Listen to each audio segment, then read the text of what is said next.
I really do despair every time I look up what's going on with Welsh politics because Wales is my home country. I grew up there. And every time I read up or see anything online about Welsh politics, it just gets worse. I sincerely believe that the people who infest the Welsh Senate are out to destroy Wales, her culture, and turn it into some sort of socialist restrictive hellhole. And they took one further step towards that goal yesterday.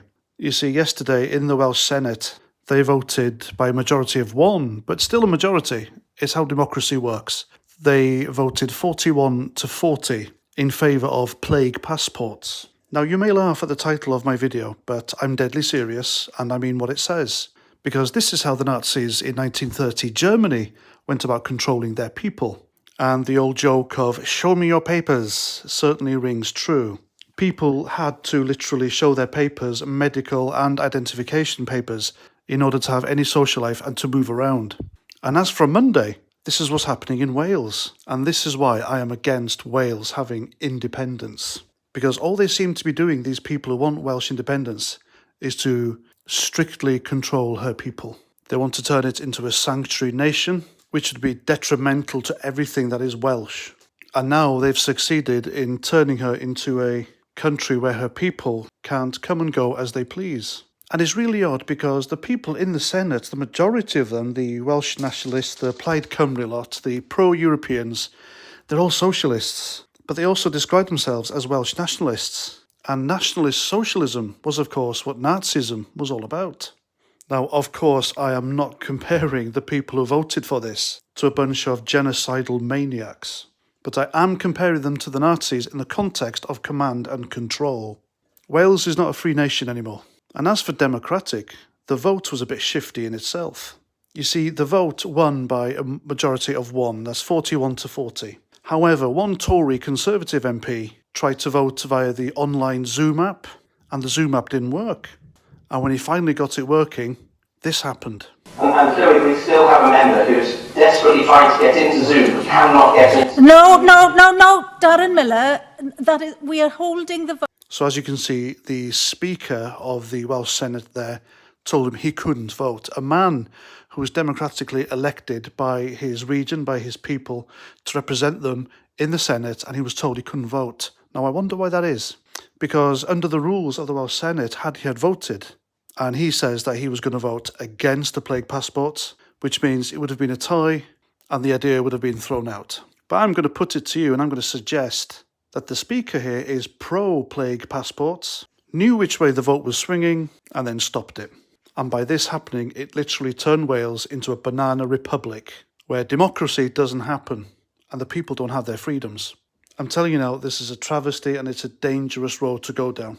Because there are enough people in Wales who are suspicious of the jab. Therefore, they won't be able to get the plague passports, which means it will restrict them or stop them from having any sort of social life, to go into restaurants, football, rugby matches, any event or any establishment, thus not spending their money, which means it'll affect the economy, which means they will probably and highly likely cross the border into England to spend their money.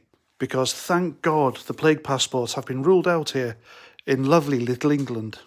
And to be fair, that Tory MP who missed out on the vote should really take half the blame. After all, he could have got off his arse, left his house and gone into the Senate, done his job and cast his vote. So yesterday was indeed a dark day for liberty and democracy in Wales. And it's odd, isn't it? All these Plaid Cymru Welsh nationalist lot who voted for this to come in do really have socialist, anti-capitalist leanings in their younger days. You see, they've made their fortune, they've made their wealth thanks to capitalist endeavours. But now they want the people, the poor people, the ordinary working class beneath them to suffer the ills and misfortunes of socialism. Basically, you can queue for your bread. And it's ironic these people who have voted for this, who are anti-capitalists in their youth, have now basically told the people of Wales that they either take a problematic medicine from a multi-billion-dollar pharmaceutical company or lose your freedoms. Isn't that ironic? So from Monday in Wales, it's do as we say and show me your papers. And you've got idiots online calling England little. Ha! Wales just got that little bit smaller. Imagine being a pensioner in Wales who fought the real Nazis in World War II. You've lived through the Cold War, the threat of communism, and you've worked your arse off all your life to contribute to your country, only to see it become a socialist hellhole. I feel really sorry for the people of Wales now, I really do, and thank God I'm not there anymore.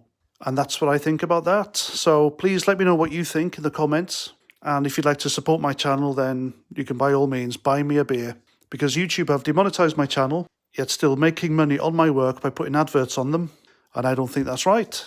And if you're against Welsh independence and all this nonsense that's going on in Wales right now, then you can get your hands on one of my No Cymru anti-independence t-shirts. So if you want to put the nose of a snooty Welsh nationalist really out of joint, then get yourselves one of these. The link is down below.